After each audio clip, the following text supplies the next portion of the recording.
Hello everyone. तो next 3.6 देखते हैं, प्लास्टिक्स एंड द एनवायरनमेंट। जब भी हम मार्केट में जाते हैं या कोई चीज़ खरीदते हैं तो हमें क्या होता है, प्लास्टिक में रैप करके दिया जाता है या तो पॉलीथीन बैग्स में दिया जाता है।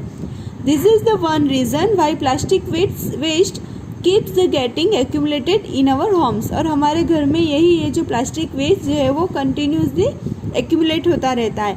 Ultimately plastics find its way to the garbage. Disposal of plastics is a major problem. Why? लेकिन ये सब तो ठीक है, लेकिन उसका जो डिस्पोजल है वो एक मेजर प्रॉब्लम है। उसका डिस्पोजल कोई नहीं है। मतलब कि प्लास्टिक अगर ज़मीन पे पड़ा है और उस पर मतलब कि डट भी जाता है तो वो वैसा का वैसा ही रहता है, उसमें कोई चेंज नहीं आता है। कोई बैक्टीरिया के थ्रू भी उसका डिकम्पोज नहीं हो सकता है। प्लास्टिक का अगर हम उसको जला भी दें, ओके, जला के भी उसका मतलब कि डिस्पोज करें, लेकिन अगर हम प्लास्टिक को जलाते हैं तो कार्बन मोनोऑक्साइड जैसे डेंजर गैस निकलते हैं, जिससे एनवायरनमेंट में पॉल्यूशन होता है, एयर पॉल्यूशन होता है। तो प्लास्टिक का डिस्पोजल बहुत ही एक मेजर प्रॉब्लम है। यहाँ पे आप लोग को दो टाइप्स दिए गए हैं। First is biodegradable and second is non biodegradable. तो ऐसे material which get decompose through the natural process, ऐसे मटेरियल जो नेचुरल प्रोसेस के थ्रू उनका डिकम्पोज हो जाता है by the action of bacteria. यानी कि अगर कोई जैसे कि हम बात करें वेजिटेबल पील्स, फ्रूट्स के छिलके, इस तरह की, तो वो क्या है कि बैक्टीरिया के थ्रू उनका डिकम्पोज हो जाता है। डिकम्पोज मतलब वो सड़ जाते हैं। लेकिन कुछ मटेरियल ऐसे हैं जिसका कोई भी डिकम्पोज होना पॉसिबल ही नहीं है, नेचुरल प्रोसेस से थ्रू तो पॉसिबल ही नहीं है। वो मटेरियल को बोलते हैं नॉन बायोडिग्रेडेबल। तो बहुत आसान है। Material which gets decompose through the natural process such as action of bacteria is called biodegradable, and material which is not easily decomposed by natural process is termed non biodegradable। यानी कि non biodegradable क्या होगा, bacteria के action से उसमें कोई decompose होने वाला नहीं है। यानी कि नॉन बायोडिग्रेडेबल में ऐसा मटेरियल आएगा जो सड़ता नहीं है। जैसे कि बात करें प्लास्टिक्स की, तो यहाँ पे आपको टाइम ड्यूरेशन दिया गया है कि कौन सा वेस्ट कितने टाइम पे मतलब कि डिकम्पोज होता है। Peels of vegetables and fruits as well as left over food stuff, खाना जो बाकी रह जाता है वो, तो उसको डिकम्पोज होने के लिए कितना टाइम लगता है, 1 to 2 weeks, and it is biodegradable, वो बायोडिग्रेडेबल है। Next is paper. तो पेपर जो होता है उसको 10 to 30 days लगता है, and it is also biodegradable.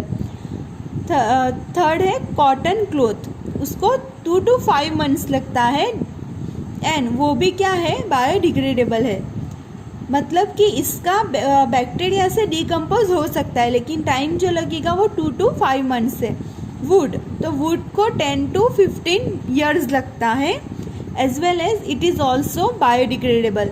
Woollen clothes तो अबाउट ईयर लगता है पूरा, और it is also biodegradable. Tin, aluminium and other metal cans, तो इसको बहुत टाइम लगता है, 100 to 500 years, and it is a non biodegradable. ये सारी चीज़ें क्या है, नॉन बायोडिग्रेडेबल है, क्योंकि इनको बहुत टाइम लगता है। Plastic bags several years and non biodegradable, उसका बहुत ईयर लगता है उसको डिकम्पोज होने के लिए। Since the plastic takes several years to decompose, it is not environment friendly. उसका यूजेस तो बहुत है और उसका कैरेक्टरिस्टिक भी बहुत है, लेकिन एनवायरनमेंट फ्रेंडली नहीं है, क्योंकि उसका डिकम्पोज नहीं हो सकता और वो एनवायरमेंटल पॉल्यूशन फैलाता है, जिससे एनवायरमेंट पॉल्यूशन। अगर बात करें बर्निंग प्रोसेस की, besides the burning process in the synthetic material is quite slow and it does not get completely burnt easily. और इससे क्या होता है कि पॉइजनियस फ्यूम्स जो है एटमॉस्फेयर में वो होने के कारण एयर पॉल्यूशन होता है। अगर उसको जलाना चाहते हैं हम कि जला के उसको डिकम्पोज कर दे तो ये तरीका भी गलत है, क्योंकि इससे एयर पॉल्यूशन होगा, एनवायरनमेंट में नुकसान पहुंचता है। तो ये प्रॉब्लम कैसे सॉल्व किया जाए, तो उसका सॉल्यूशन देखने से पहले हम लोग ये वाला देख लेते हैं। तो have you ever seen a garbage dump where animals are eating garbage? आपने ऐसा कभी देखा है जहाँ पे मतलब कि गार्बेज के पूरे डंप पड़े हो और जहाँ पे एनिमल्स जो है वो गार्बेज खा रहे हैं? ऑफकोर्स आप सब ने ये देखा ही होगा। तो ये जो एनिमल्स खाते हैं ये सब, जब यानी कि in the process of eating of food waste, तो वो लोग क्या कर जाते हैं, पॉलीथीन यानी कि जैसे कि हमने पॉलीथीन बैग्स में सब कचरा फेंका है, तो उसमें कुछ खाने की चीज़ें भी होती है, बचा हुआ खाना भी होता है। तो ये एनिमल्स क्या करते हैं, उसके साथ में पॉलीथीन बैग्स को भी अपने साथ में निकल जाते हैं। एंड अभी वो लोग निकालने तो जाएंगे नहीं, तो वो लोग प्लास्टिक बैग्स को भी निकल जाते हैं उसके साथ में, खाने के साथ में। तो इससे क्या होता है, इससे जो उनका रेस्पिरेटरी सिस्टम्स होता है एनिमल्स का, वो चॉक्स हो जाता है, पूरा चॉक हो जाता है।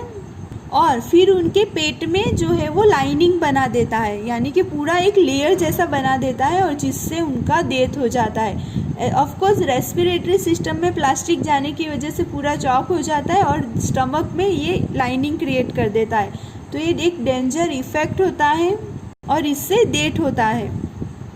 तो ये जो पॉली बैग्स है वो ऐसे ही फेंक दिया जाता है, और कई बार तो they are responsible for clogging the drains, मतलब कि जो गटर होती है वो भी चॉक हो जाती है। And sometimes we are very careless and throw the wrappers of chips, biscuit and other eatables on the road और पार्क और पिकनिक प्लेस। कई बार जो है वो हम लोग ऐसे ही फेंक देते हैं बिस्किट्स, चिप्स, ये सब के जो वेपर्स होते हैं इससे।